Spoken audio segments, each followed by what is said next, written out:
રાજકોટના ધોરાજીમાં બનેલ દુષ્કર્મના બનાવમાં ચાલેલ પોસ્કો કેસમાં આરોપીને 20 વર્ષની સજા ફટકારાઈ। ધોરાજી સેશન કોર્ટ આરોપી ઇમરાનને પોસ્કો કેસમાં 20 વર્ષની સજા અને 5,000નો દંડ ફટકાર્યો।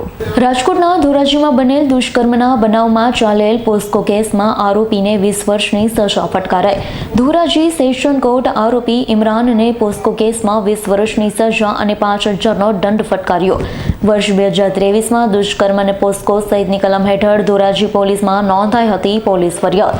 આ બનાવ બાદ પોલીસે પોલીસ ફરિયાદ નોંધી આરોપીની અટકાયત કરી આગળની કાર્યવાહી હાથ ધરી હતી।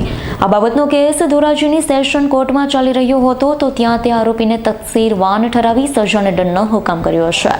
હું Kartikeya Manojbhai Parekh, additional public prosecutor Dhoraji. આજરોજ ધોરાજી સ્પેશિયલ પોક્સો જજ શ્રી અલી હુસૈન મોહિબુલ્લા શેખ સાહેબે આરોપી ઇમરાન સુમરાને તકસીરવાન ઠરાવેલ છે। દુષ્કર્મના કામમાં 20 વર્ષની સજા અને ₹5,000 દંડ ફટકારેલ છે।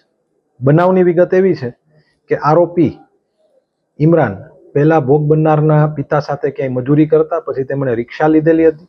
આ રિક્ષાના ફેરા કરતા અને ભોગ બનનારને સ્કૂલે તેડવા મૂકવા આરોપી જ જતા હતા। ભોગ બનનારની ઉંમર માત્ર 13 વર્ષ છે। તેમણે પ્રેમ સંબંધ કરેલો। આરોપી પરિણીત છે, એમને 3 બાળકો પણ છે અને આ ભોગ બનનાર ઘરેથી પ્રેમ સંબંધમાં ભાગી ગયા।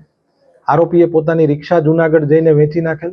ત્યાંથી ટ્રેન મારફતે જામનગર, ભાવનગર, અમદાવાદ, રાજકોટ બધે લઈ ગયેલા। છેવટે જામનગર એ ડિવિઝન પોલીસ સ્ટેશન પાસે કોઈ દુકાનના ઓટલા ઉપર રહેતા હતા અને આ સમયગાળા દરમિયાન ભોગ બનનાર સાથે આરોપીએ શરીર સંબંધ બાંધેલો હોય। આ તમામ હકીકત અને પુરાવાને ધ્યાને લઈ અને ધોરાજીના મહેરબાન એડિશનલ ડિસ્ટ્રિક્ટ એન્ડ સેશન્સ જજ શ્રી અલી હુસૈન મોહિબુલ્લા શેખ સાહેબે આરોપીને તકસીરવાન ઠરાવી 20 વર્ષની સજા અને ₹5,000 દંડ ફટકારેલ છે। Bureau report S9 news Dhoraji. અમારી તમામ માહિતીથી અપડેટ રહેવા માટે જોડાયેલા રહો S9 ન્યૂઝ સાથે।